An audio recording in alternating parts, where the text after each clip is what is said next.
Cara mengenali trauma pada anak. Banyak orang tua yang tidak mengetahui trauma yang terjadi pada anak, sehingga trauma itu menjadi gangguan mental. Karena itu sangat penting bagi orang tua untuk mengenali trauma sejak dini. Dalam video ini akan membahas bagaimana trauma itu dapat terjadi dari suatu peristiwa yang tidak terduga dan yang tidak diketahui oleh orang tua. Melalui suatu contoh kasus, kita akan menyelidiki penyebab dan proses perkembangan traumatis sehingga menjadi pembelajaran berharga bagi kita agar dapat menangani kasus traumatis. Mari kita simak penjelasannya. Hidupku dihantui kecemasan. Rasa takut dan gelisah selalu mengikutiku. Aku sering mendengar suara-suara yang menakutkan.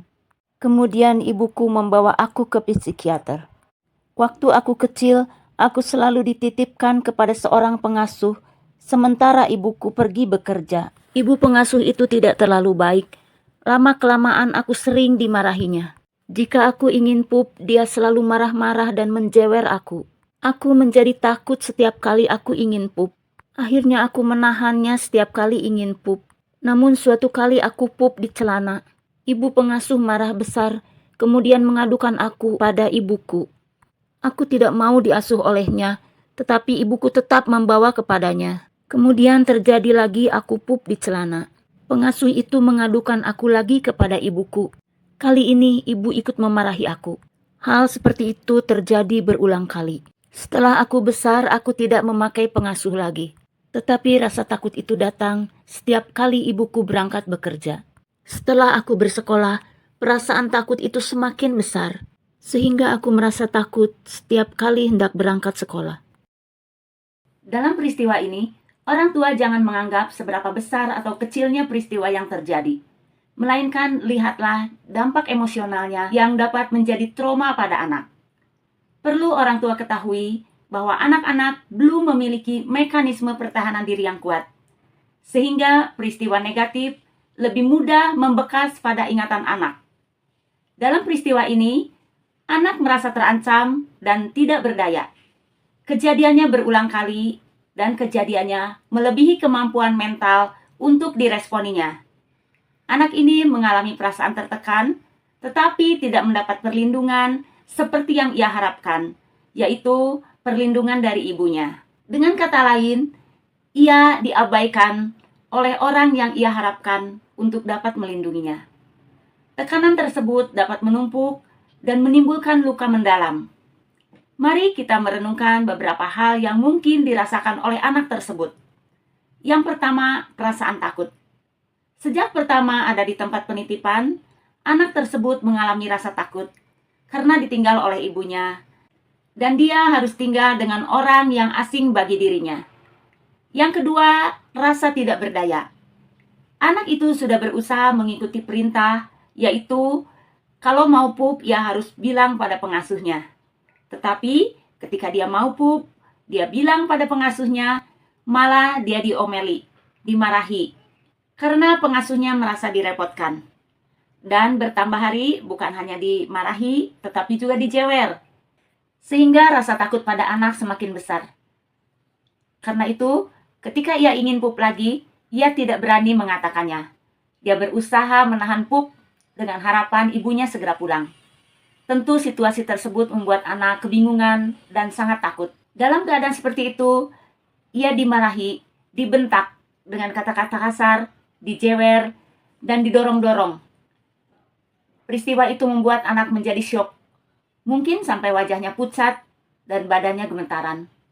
Tetapi keadaan ini seringkali tidak dipahami oleh orang dewasa.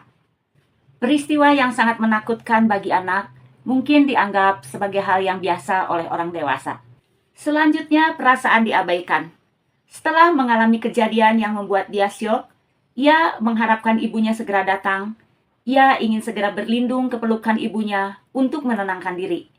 Namun, ketika ibunya datang, pengasuhnya mengadukan hal itu, dan ibunya terpengaruh oleh kata-kata dari pengasuhnya itu.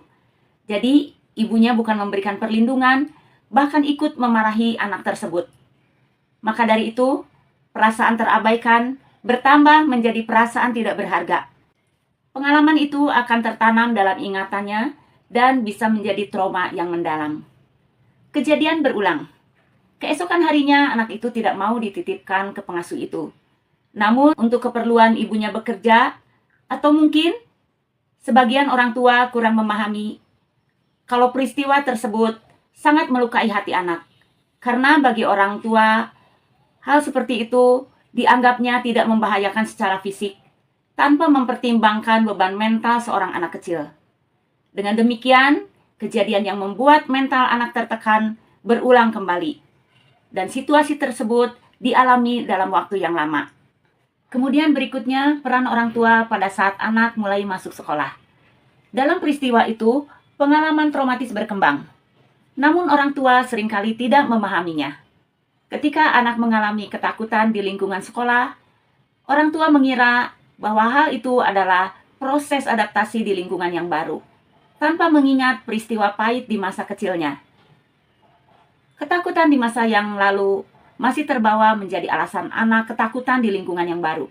Dengan ditambah oleh pengalaman-pengalaman baru di lingkungan sekolahnya, rasa takut dalam pergaulan yang baru yang memungkinkan anak bertumbuh dalam perasaan ketakutan, perasaan tidak berharga, perasaan tidak percaya diri yang berawal dari perasaan diabaikan yang telah kita bahas sebelumnya.